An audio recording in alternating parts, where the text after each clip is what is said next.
Good morning students, स्वागत आपका Shri Shyam college Bhadra के यूट्यूब चैनल पर।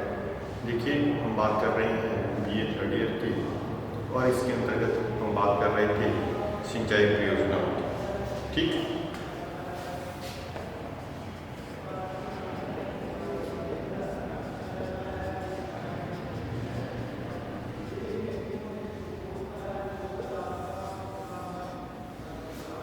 जो बहुउद्देशीय परियोजनाएं हैं उनकी हम बात कर रहे थे।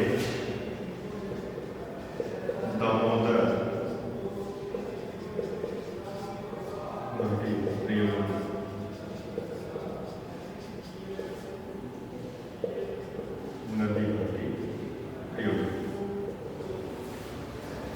ये टॉपिक हमारा चल रहा था। इसके अंतर्गत हमने देखे थे कि इसका जो निर्माण हुआ है वो 2 चरणों में हुआ था। प्रथम चरण में हमने देखा था कि 4 बांधों का निर्माण हुआ है, एक अवरोधक बांध का निर्माण हुआ है, 3 तटीय विद्युत की बात की थी। और दूसरे चरण में जो शेष जो 4 बांध हैं उनका निर्माण प्रस्तावित हुआ। और उसके बाद में हम बात कर रहे थे तो जो कुल 8 बांध थे, 8 बांधों की बात कर रहे थे कि वो कहाँ पर अवस्थित है, वो बांध किस नदी पर अवस्थित है, कब बनाए गए हैं, या उसके संबंध में कोई अन्य विशेषता है तो उसकी हम बात कर रहे थे। इसके अंतर्गत हमने पहले बांध की बात कर ली थी तिलैया की। अब हम एक दूसरा बांध देखने जा रहे हैं, कोनार।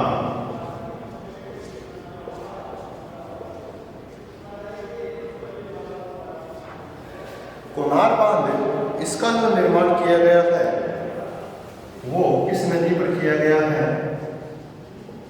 कोनार नदी है,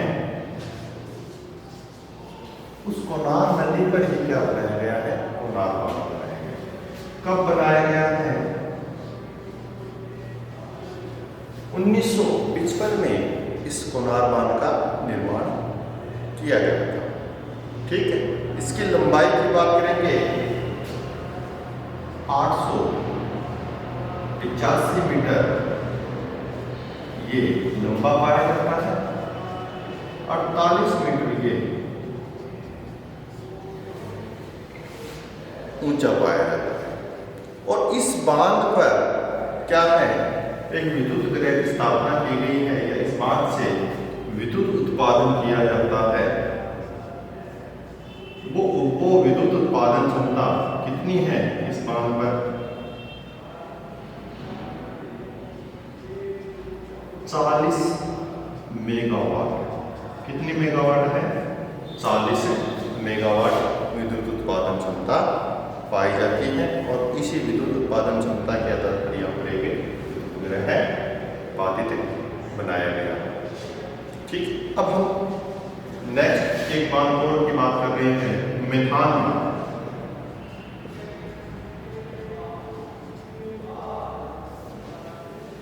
मेथान बांध कहां पर बनाया गया है?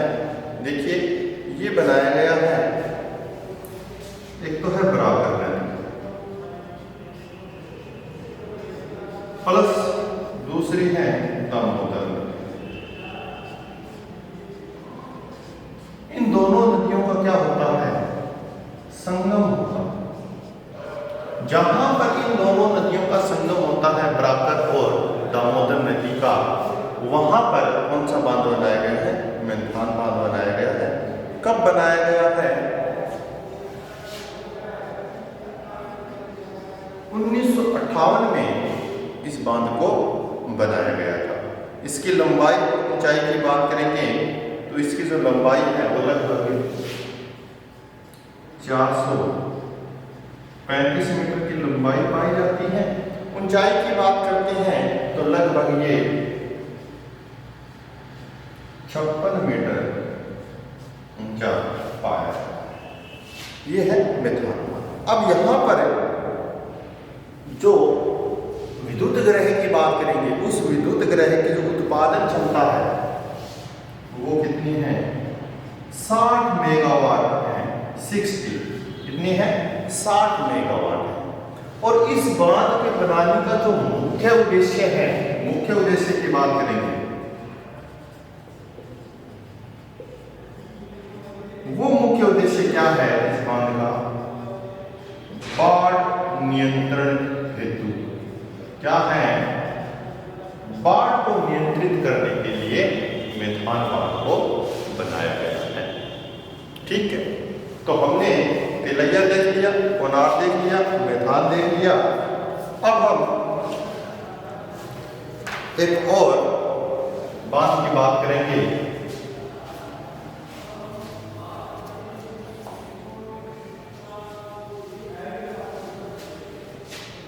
पंचेत पहाड़ी बांध।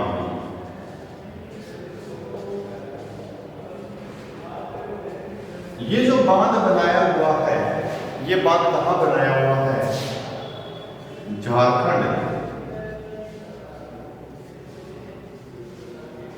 का धनबाद जिला है और पश्चिमी बंगाल का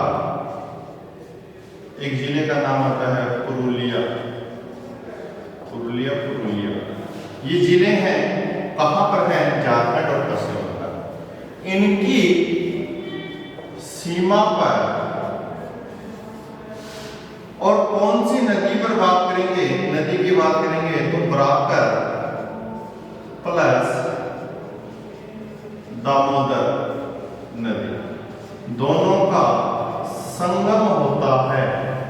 उस संगम से लगभग हम बात करते हैं तो उस संगम से 50 किलोमीटर लगभग इस संगम जहां होता है, इस संगम से 50 किलोमीटर आगे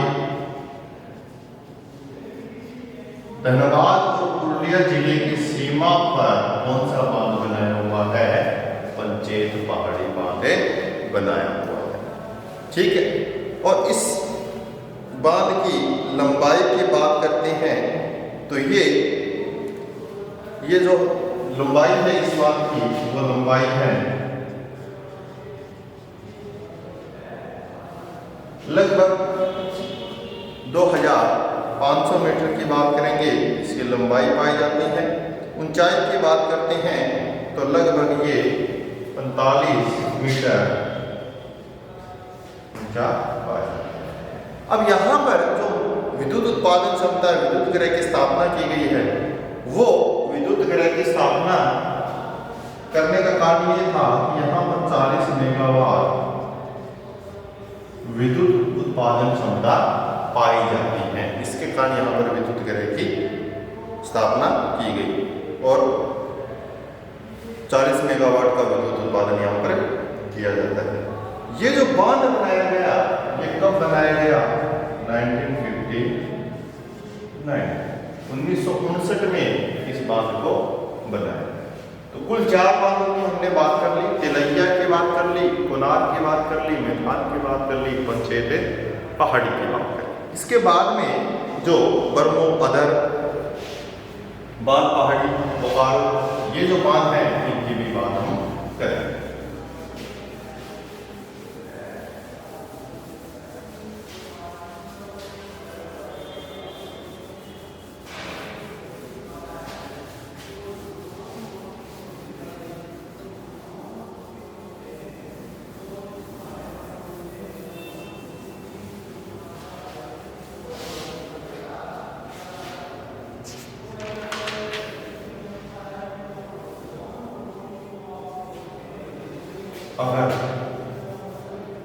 अगर बांध की बात करते हैं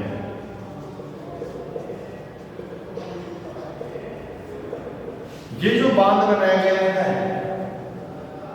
कौन सी नदी पर? दामोदर नदी पर इस बांध को बनाया गया है और इस बांध के निकट एक विद्युत गृह की स्थापना की गई है। उस विद्युत गृह से 45 मेगावाट विद्युत उत्पादन किया जाता है। कितने? 45 मेगावाट जल विद्युत उत्पादन किया जाता है। किस नदी पर है? दामोदर नदी पर। ठीक है, फिर आगे एक बांध का विवरण और आता है, बरमो बांध।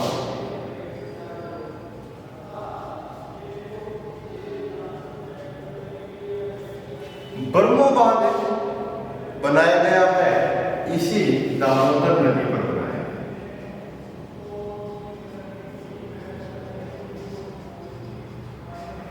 ठीक है, अगर बांध भी है, ब्रह्मो बांध भी है। अब यहाँ पे एक विद्युत ग्रह को स्थापित किया गया है। उस विद्युत ग्रह की जो उत्पादन क्षमता है वो कितनी है? 28 मेगावाट विद्युत उत्पादन क्षमता। कितनी?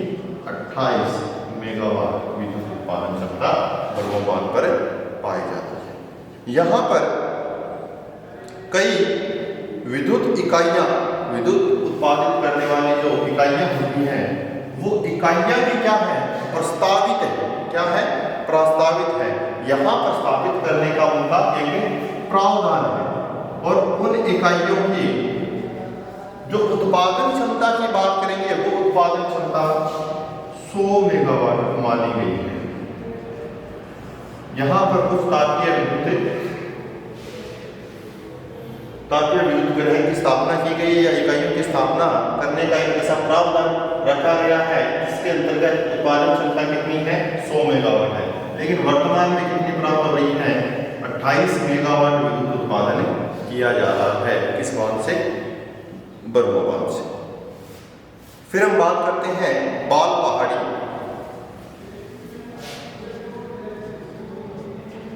बाल पहाड़ी बांध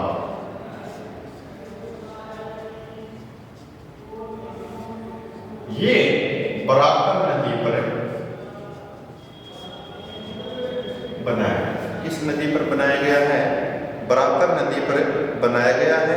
और यहाँ भी एक विद्युत ग्रह की स्थापना की गई है जिससे 20 मेगावाट विद्युत उत्पादन किया जाता है। ठीक है, अब हम बात करेंगे लास्ट बोकारो बांध। तो कौन सी नदी पर है ये?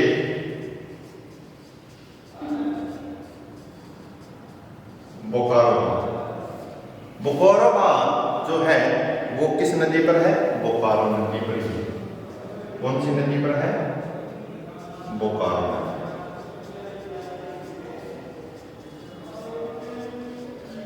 बस ये हमने उन 8 बांधों की बात की है जिनमें से हमने कुछ तथ्य स्पष्ट किए थे। इसके अलावा एक अवरोधक बांध की बात की थी, वो कहाँ था उसकी हम बात कर लेते हैं।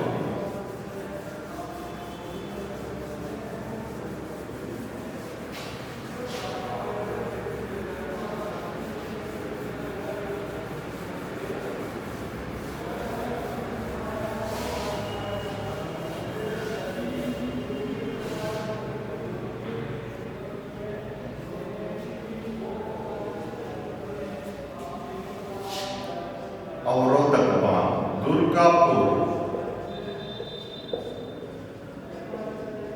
अवरोधक बांध। अब इस बांध की लंबाई की बात करते हैं, कितने मीटर ये लंबा बांध है? तो ये 672 मीटर लंबा बांध। ऊंचाई की बात करते हैं, ऊंचाई कितनी है? ऊंचा कितना है ये बांध? तो इसकी जो ऊंचाई पाई जाती है वो ऊंचाई पाई जाती है लगभग 12 मीटर। ठीक है, लंबाई और ऊंचाई की बात करें। ये जो दुर्गापुर अवरोधक बांध बनाया गया है, ये दुर्गापुर के क्षेत्र में बनाया गया है। किस नदी पर बनाया गया है? दामोदर नदी पर ये बांध बनाया गया। ठीक है, कब बनाया गया ये बांध? 1955 में बनाया गया। इस बांध से दोनों ओर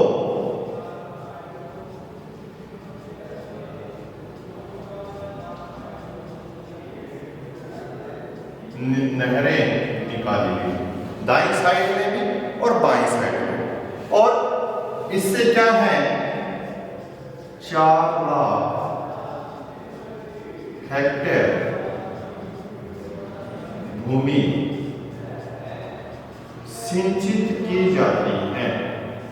4 लाख हेक्टेयर भूमि की सिंचाई की जाती है। किससे?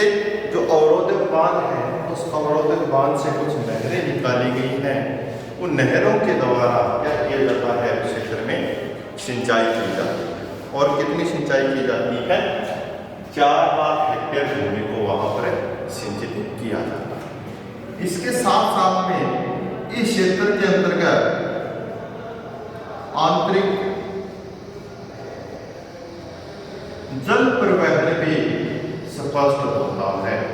अवरोधक जो बांध बनाया गया दुर्गापुर, उससे जो नहरें निकाली गई है, उन नहरों से क्या है, आंतरिक जल परिवहन का प्रयोग किया जाता है। एक स्थान से दूसरे स्थान पर जाने के लिए जो नहरों के माध्यम से किश्तियां ले जाते हैं, उनका प्रयोग यहाँ पर ज़्यादा स्पष्ट हुआ।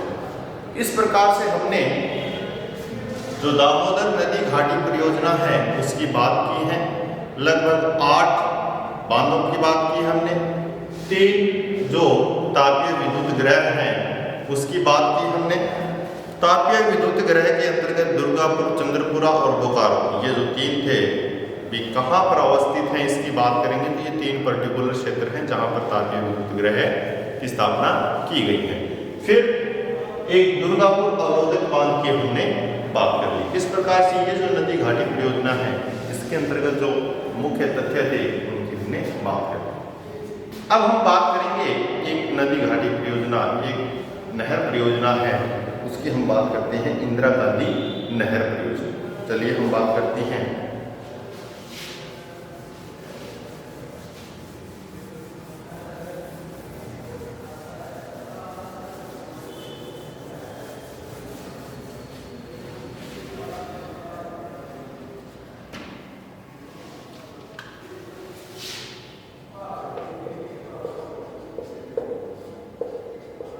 इंदिरा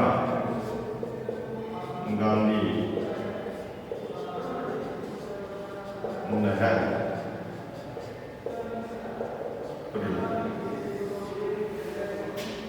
इंदिरा गांधी नहर परियोजना की बात करेंगे तो ये जो नहरें निकलती हैं, ये एक बांध के द्वारा, किसी नदी पर हम बांध बनाएंगे और उस बांध के द्वारा क्या किया जाता है, एक नहर का निर्माण किया जाता है।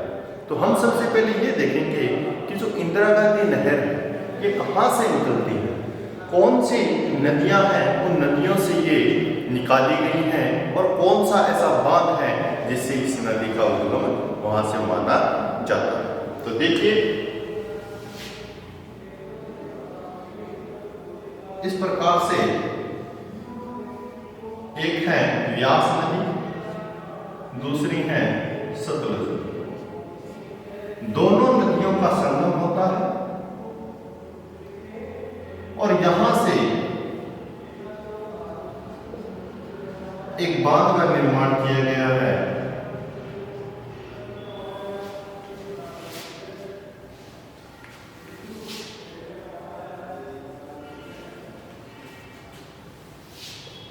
हरिके बैराज बांध। इस हरिके बैराज बांध से किस नदी को निकाला गया है? इंदिरा गांधी नहर। अब स्टार्टिंग पॉइंट की बात करेंगे इंदिरा गांधी नहर की, तो वो स्टार्टिंग पॉइंट कहाँ है? हरिके बैराज जो बांध है वहां पर इसका उद्गम माना जाता है। ठीक है, यहां से ये नदी किस क्षेत्र की ओर प्रवेश करती है? देखिए ये जो नदी है ये शुष्क मरुस्थलीय प्रदेश, कहां? राजस्थान। हरिके बैराज से ये प्रारंभ होकर राजस्थान के शुष्क मरुस्थलीय प्रदेश की भूमि में प्रवेश करती है और यहाँ पर ये किस लिए इसका निर्माण किया गया है? मुख्यतः यहाँ जो शुष्क जो क्षेत्र है, इस क्षेत्र के आर्थिक विकास के स्तर को क्या करना है, ऊंचा करना। इस क्षेत्र के कहने का तात्पर्य ये है कि इस क्षेत्र को विकसित करने के लिए इंदिरा गांधी नहर को यहाँ निकाला गया है। और ये विकसित कैसे होगा, यहाँ पर जो कृषि भूमि क्षेत्र है उस कृषि भूमि क्षेत्र को क्या करना है, हमें उत्पादन में वृद्धि करनी। और वो उत्पादन में वृद्धि किसके माध्यम से होगी, सिंचाई के माध्यम से होगी। तो सिंचाई के लिए इस क्षेत्र में सिंचाई की पूर्ति के लिए कौन सी नहर निकाली गई है, इंदिरा गांधी नहर निकाली गई है। इसके बारे में और बहुत सारे तथ्य हैं, उन तथ्यों की बात हम नेक्स्ट क्लास में करेंगे। आशा करते हैं कि आपको वीडियो अच्छा लगा